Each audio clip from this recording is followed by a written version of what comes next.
네, 상암동 클래스 2교시 정우철 도슨트와 계속 함께할 예정이고요. 미술에 조예가 깊다고 주장하고 있는 이도성 기자도 함께합니다. 혼자 주장하겠습니다. 네. 조예가 깊은 이도성입니다. 혹시 미술관 방송 끝나고도 자주 가더라고요? 최근에 갔어요. 그래요? 최근에 갔습니다. 근데 도슨트님은 딱 봐도 미술에 조예가 깊으신데. 깊으신데 왜?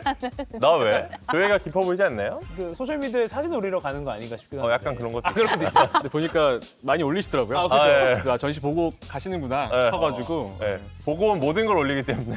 근데 가게 된 그게 동기가 답니다. 어찌됐든 그럼요. 가면 또 그 매력을 느낄 수 있어요. 맞아요. 그럼요. 맞아요. 최근에 제가 서울시립미술관 갔더니 너무 사람이 많아가지고 깜짝 놀랐습니다. 그게 시간대별로 딱딱 표를 따로 사가지고 맞아요. 기다렸다 들어가더라고요. 사람이 너무 많으니까. 오케이. 오늘 이도성 기자의 활약도 기대해 보겠습니다. 네. 네, 여러분의 참여가 풍성한 상클 2교시를 만듭니다. 지금 댓글로 궁금하신 점들도 의견들 많이 남겨주시고요. 저희 상클 인스타그램 계정 오랜만에 또 안내해 드릴게요. 네. 지금 하단에 나가고 있는데 상암동 클래스 검색하시면 제일 위에 뜨는 계정이니까요. 팔로우도 많이 네, 부탁드립니다. 방금 쿵 한 소리는요, 김민지 기상캐스터가 짐을 떨어뜨린 소리입니다. 그걸 말씀하시면 어떡해요. 2교시의 매력 아닙니까? 맞아요. 네. 네. 아까 그 마이 아트 센터인가요? 마이 아트 뮤지엄. 마이 아트 뮤지엄. 네. 그거 그러니까 아까 더 여쭤보려다 시간이 없어서 미리 뭐 온라인으로 예약을 하고 가야 되는 건가요?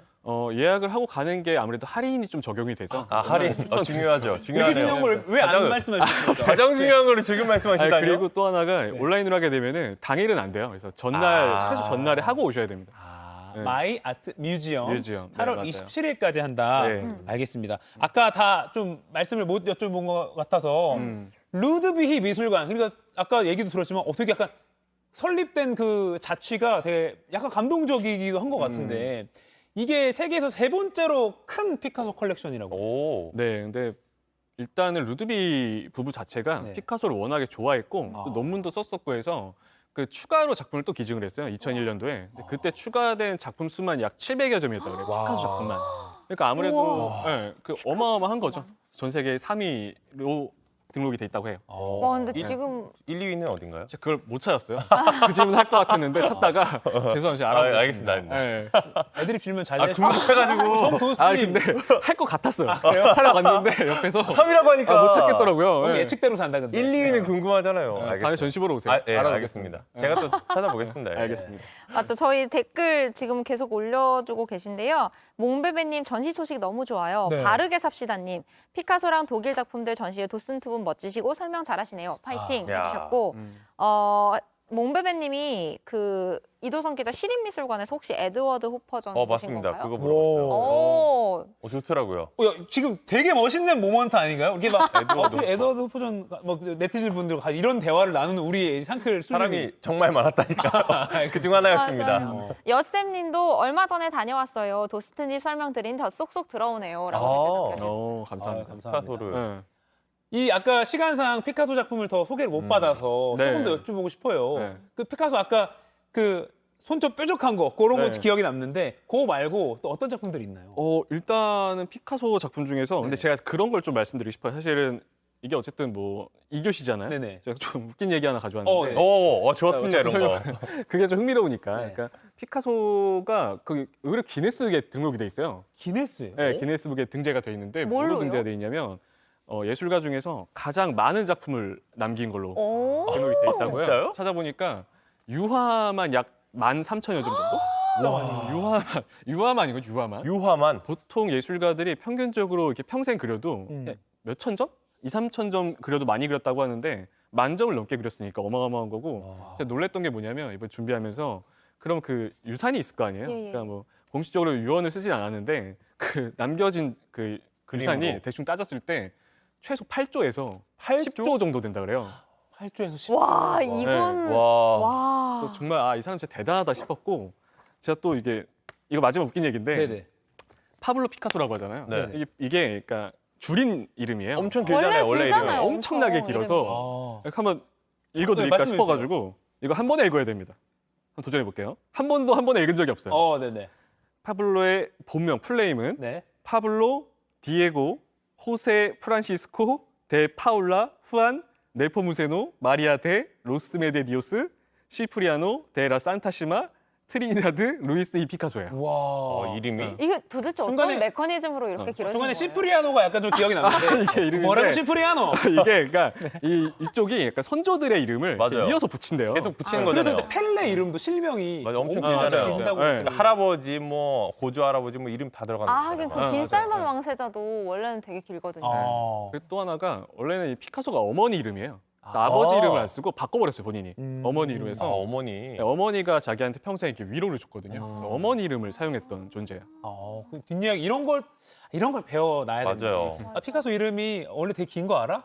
구글 찾아봐 이렇게 약간 이 정도까지 아, 말해. 얘기를 아니, 해줘야죠. 어느 정도 얘기를 앞에 해줘야죠. 앞에는 얼마나 포세까지 긴지. 얘기를 해줘야죠. 시브리아노 그건 알면 되죠. 네. 맞아. 아 그래서 아까 루드비 부부가 700여 점을 추가로 뭐 기증을 했다 이랬을 때 되게 다 많은 작품을 기증했다라고 생각했는데 원래 그린 그림 자체가 엄청 너무 만점이 많아요. 넘는 너무 거예요. 많아서 거의 전 세계에 다 퍼져 있고 아. 예, 그런 케이스죠. 예. 다작이기도 하고 모두가 다 근데 소중한 가치를 다 지니고 있고. 맞아요. 맞아요. 원래 합니다. 특이한 사람이기 때문에. 예. 그리고 이제 그 조금 작품을 세계로 들어가면 네. 잠자는 여인이라는 맞아요. 작품 네. 네, 보여주신다고요. 이게 지금 미술관에 와 있는데 네. 근데 저게 사실 잠자는 여인이 그 같은 제목으로 꽤 작품이 많아요. 아. 최근에 일본에 갔다 왔을 때도 그때 미술관에 똑같은 제목의 그림이 있었어요. 그러니까 저게 피카소 그림 치고는 조금 고전 주제예요. 저는 그래요? 잠자는 누드의 여인이. 근데 저 주제를 평생 동안 반복해서 그렸다는 게 또 특징이에요. 아무래도 저는 잠자는 여인을 그리면서 좀 마음에 좀 뭔가 안정을 찾지 않았을까라는 얘기도 하는 거죠. 그럼 잠자는 여인이라는 제목으로 다 똑같은 제목으로 여러 개. 여러 개가 있어요. 아 그렇군요. 네. 그리고 다음에 또 머리가 있는 직사각형 석판. 네. 이게 좀 재밌어요. 어. 도예죠, 도예. 어. 그러니까 많은 분들이 피카소를 화가로만 알고 있는데 사실 이 도예도 했었고요. 시도 썼고 또 영화 제작에도 관심이 있었대요. 와 영화 네, 그래서 제작까지요? 정말 다양한 작품을 했었는데 그리고 판화 같은 것도. 아 맞아 판화도 많이 예. 했고 그래서 저게 저는 이번 전시에서 저는 도자 같은 것도 보면 좋을 것 같은데 네. 처음에는 작은 접시부터 시작해서 화병 같은 것도 만들었다고 해요. 그래서 사실 피카소가 만든 도자기 작품만 약 3천여 점이에요. 유화만 아까 많이 생기고. 도자기만 또 도자기 때가 3천여 3,000 점인데 생겼어요? 저게 막 진지하게 볼 건 아니에요. 왜냐하면 이렇게 좀 인물들을 단순화시키고 예. 코믹하게 그린 것도 많아서 또 동물도 많이 그렸어요. 그래서 저는 도자들은 진짜 약간 아이들이랑 같이 가서 함께 보면은 좀 더 상상력도 많이 풍부해질 것 같아요. 아이들 말씀하셨는데 사실은 지금 피카소 작품 보면 뭐 아이가 약간 장난스럽게 그냥 그린 거 아닌가? 또는 저 같은 어른도 이 정도 다 그릴 수 있을 것 같아. 정말 죄송하지만 그런 생각이 들 때가 있거든요. 맞아요. 일부러 그러니까 저런 식으로 그린 건가요, 피카소는? 그렇죠. 그래서 보통 많은 분들이 오해하는 게 뭐냐면 그 화가의 진짜 실력을 알고 싶으면은 후기작으로 가면 안 돼요. 보통 20세기 예술가들은 이 사람 진짜 잘 그린지 보고 싶다. 초기작으로 가야 돼요. 아하. 그래서 피카소가 사실 10대 때 그린 거 보면은 진짜 실력을 알 수 있거든요. 음. 그림도 준비돼 있으면은 네.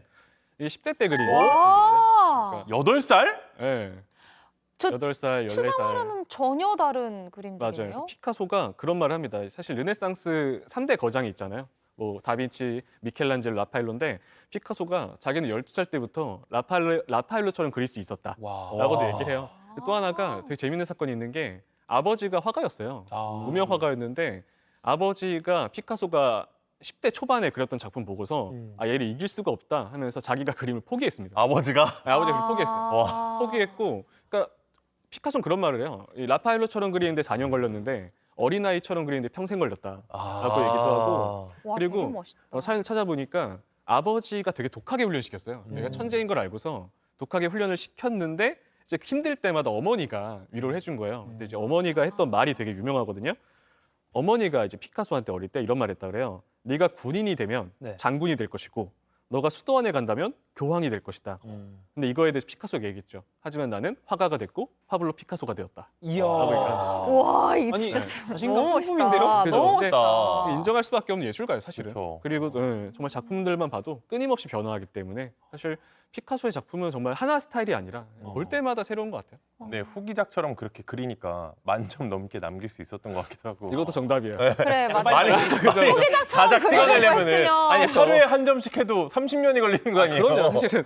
근데 꽤 장수하긴 했어요. 그쵸, 오래 살았죠. 91, 2세까지 살았는데 그래도 유화만 13,000점 남기면 그쵸. 하루에 몇 개씩 그렸을 거예요. 근데 저는 개인적으로 다르게 본다는 게 되게 어려운 일이잖아요. 우리가 일상을 살아가다 보면 가지고 있는 생각을 바꿔서 뭔가를 생각해보고 바라보는 것 자체가 어려운데 네네. 그걸 평생 동안 해왔다는 게 전 진짜 대단한 것 같아요. 맞아요. 그래서 거장이라는 네. 수식어가 정말 어울리는 그런 미술가 같은데 네. 아까 초기작 말씀하셨는데 아까 어릴 때는 정말 이제 극초기작인 거고 그 다음 초기작 정도겠죠, 그러니까 어른이 되고 나서. 어른이 맞아요. 되고 나서 초기작 보통은 분위기가 네, 보통 청색을 많이 썼다고 해서 어. 청색 시대라고 하거든요. 그래서 이 시기엔 딱 지금 말 그대로 그림에 청색이 많아져요. 저 그림 오. 보시면. 아, 근데- 파랗네요. 네, 좀 우울해 보이는 맞아요. 색은 제대로 보신 거예요. 좀 우울하고 슬프고 고통스러운 그림 많이 그리는데 왜 청색 시대냐면 말 그대로 청색을 많이 쓰긴 했는데 피카소가 초기에 자기 스타일을 구축을 못 하고 있었어요. 아하. 근데 이게 확 사건이 생긴 게 굉장히 친한 친구가 있었거든요. 네. 친한 친구 카사헤 마스라고 있는데 이 친구가 사랑하는 여성이 있었어요. 근데 짝사랑이었던 거죠. 근데 피카소가 굉장히 절친이었고 근데 그 친구가 그 여성한테 고백을 했는데 차인 거죠. 차이고 나서 권총으로 자살해 버렸어요. 아이고 아이고. 그 자리에서. 그때부터 피카소가 너무 큰 충격을 받아서 그때부터 그림에 우울한 청색을 많이 쓰게 되고 불황자, 뭐 노약자 이런 사람들이 많이 등장하게 돼요. 근데 결국에 피카소는 그런 일을 젊었을 때 겪었지만 결국에는 90사람한테 장수를 하면서 그림을 많이 그렸잖아요. 아, 그럼요. 그럼 그 우울한 그 시기를 탈출하는 뭐 그런 계기도 있었을 것 같은데. 아 맞아요. 제가 볼 때 느꼈던 게 사랑밖에 없어요. 확실히 예술가들이 사랑하는 존재를 만나면 그림이 밝아집니다. 네. 그래서 그런 시대를 보통 뭐 핑크빛 시대, 장밋빛 시대라고도 하는데 그림이 좀 아까 이거예요? 등장하기 시작했어요. 맞아요. 청색 시대랑은 완전 다르네요. 나 핑크빛을 많이 쓰고 그림 좀 밝아져요. 어. 여성이 많이 등장하는데 페르낭도 올리비에라는 여성을 만나고 첫사랑이었던 거죠. 연애를 하면서 그림이 확 밝아지게 됩니다. 그래서 이런 피카소가 되게 재밌는 게 뭐냐면 스타일이 계속 변화하는데 또 새로운 여성을 만날 때마다 계속 변해요. 멈추지 않고. 그러니까 이게 사랑이라는 것 자체가 계속 영감이었던 거죠. 그래서 저 첫사랑을 만나고 이제 핑크빛 시대가 시작이 되는 거죠. 와. 그래서 사랑을 피카소가 또 많은 분들 만나고 사랑도 많이 하고. 근데 또 너무 많이 만났죠. 아, 많이. 그걸로 유명하잖아요. 네, 보통 이제 유명하게 언급되는 사람만 7명 정도 그래요. 되는데 이게 요즘 들어서 그냥 이렇게 하는 말인데 그래서 사실은 이런 말도 나와요. 약간 그 가스라이팅의 대가였다. 아, 본인이 피카소 본인이. 피카소가 가스라이팅을 잘했다. 이게 왜 그러냐면 그 여성들이 정말 이렇게 피카소한테 헤어나오질 못했대요. 근데 끝이 다 안 좋았어요. 피카소의 연인이었던 사람 중에 2명은 스스로 목숨을 끊었고 아이고. 또 2명은 정신병에 걸리고 또 1명은 그나마 뭐 헤어지면서 스스로 헤어지면서 유일하게 탈출했다라고도 하고 심지어 피카소의 마지막 연인이 그 피카소가 세상을 떠나고 유산 정리 다 한 다음에 이제 피카소 만나러 가야 된다고 거기서 또 목숨을 끊었어요. 어이구. 이런 식으로 그러니까 이런 면에서는 또 재평가를 받기도 하는 거예요. 그런 거 전혀 몰랐는데. 네, 그러니까 저는 개인적으로 얘기하는 게 작품은 되게 훌륭해요. 물론 미술사에 역사를 남길 정도로 훌륭한 예술가지만 요즘 들어 인성적으로는 좀 그렇다. 대평가가 되고 있군요. 네, 맞아요. 시대가 변하니까. 영감이 많이 필요하다고 생각해서 그렇게 더 집착을 했을까요? 그럴 수 있어요. 그 예술가들에게 사랑이 되게 중요해요. 그래서 뭐 클린트 같은 경우도 그러니까 결혼을 이렇게 하게 되면 좀 구속된다는 마인드가 좀 있어서 네. 그러니까 사랑할 때 계속 새로운 영감을 받는 거죠. 예술가들이 보통 이런 사람들이 되게 많아요. 영감의 원천이 사랑이다 보니. 그러면 지금 우리가 이제 피카소 하면 그 아는 아까도 그쵸. 소개해 주셨던 약간 좀 뭔가 난해해 보이는 네. 어려운? 어린이 같기도 해 보이는 얼굴도 입체적이고. 그런 맞아요. 화풍은 언제 그럼 정립이 된 거예요? 이게 이후에 등장하게 되는데 보통 1907년 정도부터 입체주의라는 게 나오게 돼요. 네. 지금 그림 보이잖아요. 아, 저 그림은 아비뇽의 아비뇽의 처녀들. 처녀들이라고 하는데 저게 여러분 오해하시면 안 되는 게 아비뇽이 프랑스의 아비뇽이 아니고요. 네. 그 바르셀로나에 있는 그 매춘부들이 있는 맞아요. 곳을 그 아비뇽이라 불렀어요. 그래요. 저게 최초로 이제 다시점을 썼다. 입체파를 얘기하는데 그러니까 한마디로 여성이 다 삐뚤어져 있잖아요. 뭔가 앞에 앉아 있는 여성만 봐도 등이 보이는데 예. 머리는 또 뒤쪽을 보고 있고 꺾여 있잖아요. 예. 그게 이제 다시점이라는 게 왜 저런 걸 그리게 되냐면 사실은 아까 전시하고도 좀 연계가 될 것 같은데 네. 20세기 예술이 추상이 등장하고 이런 저런 새로운 사조들이 등장하는 게 본질적인 이유가 있어요. 사진 때문이에요. 사진이 등장하니까 사진이 적집 나왔군요. 네, 저 이 전시나 작품들을 볼 때, 20세기 작품들을 볼 때 사진의 등장을 이해하지 못하고 보면 이게 안 보여요, 그림이. 왜냐하면 르네상스 시대라고 있잖아요. 네. 르네상스 시대부터 서양 미술은 약 500여 년간 딱 하나였어요. 캔버스의 현실을 최대한 잘 옮기는 잘 거. 옮긴다. 그거였는데 사진이 등장하면서 그게 다 무용지물이 돼버린 거예요. 그때부터 화가들은 이제 문제가 생긴 거죠. 그러니까 돈을 벌 수가 없게 되고 그 당시에 그래서 사진 작가들의 전업이 화가였던 사람들이 되게 많대요. 이제 그림 망했으니까. 그리고 그나마 그림을 그리던 사람들은 사진이 나왔을 때 물감으로 보정해 줬답니다. 그러니까 이런 시대 속에서 천재들이 생각을 한 거죠. 사진이 못하는 걸 해야 된다. 아. 그때 그 획기적인 걸 발견한 게 피카소예요. 그래서 다시점, 입체적으로 그리는 건데 한마디로 캔버스는 2D잖아요. 근데 거기에 3D를 입히는 거예요. 그렇죠. 이거 생각했을 때 되게 좋은 게 누가 그런 질문을 했어요. 왜 저렇게 그리냐? 심지어요. 피카소가 저 그림을 그리고 나서 이 비난받을 게 두려워서 몇 년 동안 꺼내지도 못했어요. 그래요. 아, 미리 네. 그려놓고. 네. 그러니까 우리는 그나마 저걸 좀 이해하는 편인 거지. 저 시기에 저거 딱 그렸을 때 자기 작업실에서 못 꺼냈습니다. 아, 그 비난이 너무 무서워가지고. 오. 너무 년- 파격적이어서. 네, 너무 파격적이어서 아무도 이해 못할 당시에는. 거다. 네네네. 몇 년 뒤에 꺼낸 거예요. 근데 이제 중요한 문제 이거죠. 왜 저렇게 그리냐? 피카소는 그런 말을 해요. 본질을 그리고 싶었다. 아. 본질.